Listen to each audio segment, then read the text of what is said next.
Assalamualaikum warahmatullahi wabarakatuh. Salam sehat untuk kita semua. Di sini saya ingin sedikit sharing ya kakak. Ini untuk mengenai tentang aboket. Ini kan berhubung saya berdinas di ruang anak, jadi macam-macam aboket ini sangat dibutuhkan, terutama aboket-aboket yang ukurannya imut atau mungil kecil. Tuh. Baiklah, jangan lupa dukung channel ini ya kakak semua. Biar selalu saya sharing yang lain-lainnya. Ini yang pertama yang sering kita gunakan ini adalah aboket nomor 26. Ini nomor 26. Nomor 26G. Ini adalah aboket-aboket yang sering digunakan pada pasien anak yang berusia 0 sampai 1 tahun biasanya. Yang sering banget kita gunakan. Karena apa? Karena ukuran pena anak itu masih kecil, masih mungil. Ini nomor 26, semakin tingginya nomor, maka akan semakin kecilnya ukuran aboket. Ini adalah nomor 26, ini paling kecil, nomor 26. Tuh. Nanti kita akan bahas panjang atau besarnya aboket ini, nanti kita akan ukur.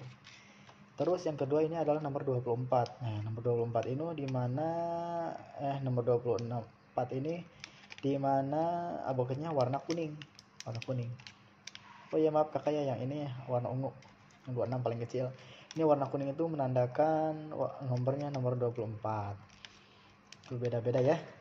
Beda warna berarti beda ukuran. Ini sering digunakan pada pasien-pasien anak di atas 1 tahun. Ini nomor 24. Nah, itu di atas 1 tahun. Tergantung penanya sih sebenarnya, tapi yang paling sering digunakan adalah di bawah 1 tahun ini. Atau di bawah 2 tahun ini yang 24. Tapi kita harus dilihat dulu ya kakak ya, di tangan atau di kaki, karena pasien anak itu bervariasi, ada yang gemuk, ada yang kurus, ada yang kelihatan penanya enggak. Berarti kita harus benar-benar menyesuaikan atau benar-benar tahu anatominya, anatomi ukuran penanya pada pasien anak yang akan kita lakukan pemasangan infus. Yang ketiga ini adalah nomor 22. Nomor 22 ini adalah ditandai dengan warnanya warna biru. Warna biru ini adalah warna aboket nomor 22. Itu. Jadi ini sering digunakan pada pasien di atas 5 tahun dalam menggunakan aboket nomor 22. Aboket ini beda-beda mereknya ya, ada yang rupanya begini, ini jarang digunakan karena pada pasien-pasien anak yang dirawat gitu, atau kita melihat dari anatominya juga. Kalau sekiranya dia ukuran penanya kecil, meskipun dia usianya udah lebih dari 5 tahun, kita suka menggunakan yang 24 atau yang 26. Soalnya apa? Soalnya pasien-pasien anak itu kalau dilakukan tindakan input beda sekali sama pasien-pasien yang dewasa. Gitu ya kakaknya, kita harus pintar-pintar tahu anatominya, aboket mana yang sekiranya pas untuk pasien anak. Yang selanjutnya ini adalah nomor 20. Ini jarang banget ya. Pasien yang 20 ini nomor 20 ini jarang banget digunakan di pasien-pasien anak. Karena ini adalah khusus untuk dewasa gitu. Paling maksimal kita menggunakan yang nomor 22 untuk pada pasien anak, itu juga anak di bawah 18 tahun gitu. Ini jarang banget digunakan ya. Tapi di sini yang pasien yang dirawat di ruang keperawatan anak ini dari usia 1 bulan sampai 18 tahun di ruang anak ini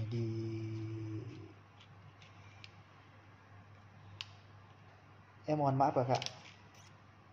Ini usia yang dirawat di sini adalah 1 sampai 17 tahun. Kalau misalkan 18 tahun itu termasuknya pasien dewasa. Itu ya, di bawah 17 tahun pasien dirawat ini. Mohon maaf tadi saya ralat. Itu kita buka sekarang nih satu ya. Ini yang nomor 20. Nah, ini nomor 26. Kita buka, hati-hati ya kalau pembukaannya. Nah, ini adalah panjangnya tuh, panjang ujungnya. Terus yang ini adalah aboket nomor 24. Kita buka satu-satu. Pas hati-hati kalau pembukaannya. Tuh, ini ada perbedaan ya dari tingginya. Udah. Terus ini kita buka yang nomor 20. 2. Terus semakin kecil nomornya maka ukurannya akan semakin besar. Ini satu lagi, ini ada nomor bokep nomor 20. Ada juga ya yang dewasa, itu buat ibu-ibu yang mau melahirkan. Itu biasanya menggunakan yang bokep nomor 18 karena dikhawatirkan untuk dilakukan transfusi darah. Nih ukurannya. Dari segi ini udah kelihatan ya, ini ukurannya kayak tangga ini. Tuh, kayak tangga. Coba kita lakukan penilaian. Nah, kita lakukan penilaian. Kalau yang ukuran nomor 20 itu sekitar 3,5 cm nih, ini jaraknya ke sini. Itu 3,5 cm. Ya, kalau ukuran yang nomor 20. Terus bokep yang ukuran nomor 22 ini adalah ukurannya 2,8 cm ya, Kakak. Dilihat tuh. 2,8 cm nomor 22. Terus yang nomor 24 ini adalah 2,3 cm. 2,3 cm. Terus yang terakhir ini adalah ukurannya hanya 2 cm yang ukuran untuk bokep nomor 26. Ini sangat jelas ya. Cuma kalau misalnya kita perjelas diperdekat, ini ukurannya juga, tingginya juga udah berbeda. Maaf, ini masih tuh tingginya udah berbeda. Nah ya, harus kita pandai-pandai lah untuk menentukan bokep yang mana yang harus pas, yang harus diberikan pada pasien, yang harus dipilih untuk dilakukan pemasangan infus pada pasien gitu. Ini kita dilakukan adalah sebagai untuk memberikan terapi cairan, untuk memberikan terapi obat intravena gitu ya. Itu harus dengan instruksi dokter gitu. Jadi kita semua harus tahu bokep yang mana yang harus dibutuhkan atau yang harus diberikan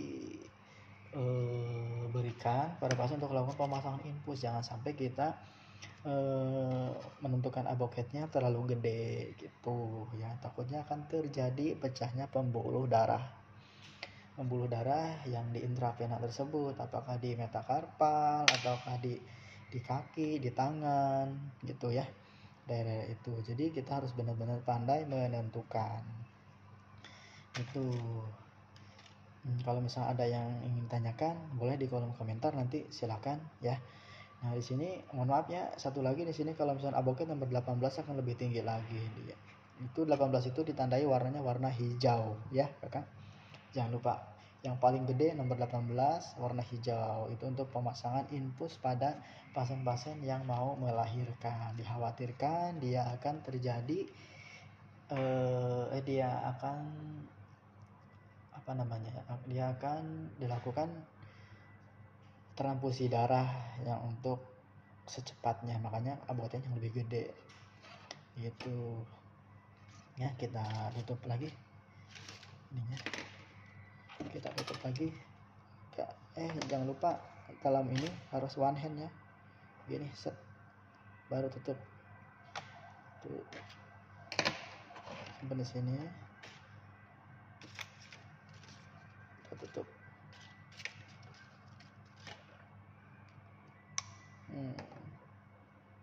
Tuh. Terus ini tutup one hand ya, jangan sampai kita begini, nggak boleh, takutnya tertusuk, apalagi kita bekas menginfus pasien nih, nggak taunya pasien tersebut mengidap penyakit yang sangat menular. Nggak boleh, harus one hand. Kalau misalnya udah kepalanya udah masuk, boleh kita gini baru kita tekan. Nah gitu ya Kakak. Jadi jangan sampai lupa, kita pembuangannya juga harus di safety box gitu ya Kakak ya. Semoga bermanfaat, dan juga semoga kita semua selalu dalam lindungan Allah, yang kita memberikan pelayanan kesehatan terutama kepada pasien. Kita harus patuh pada kode etik keperawatan ataupun kode etik kedokteran. Itu yang sampai kita merugikan pasien. Itu gitu aja kakak, terima kasih. Jangan lupa share, subscribe, dan like ya channel ini, dukung channel ini kak. Terima kasih. Salam sejawat, salam perawat Indonesia, Persatuan Perawat Nasional Indonesia. Assalamualaikum warahmatullahi wabarakatuh.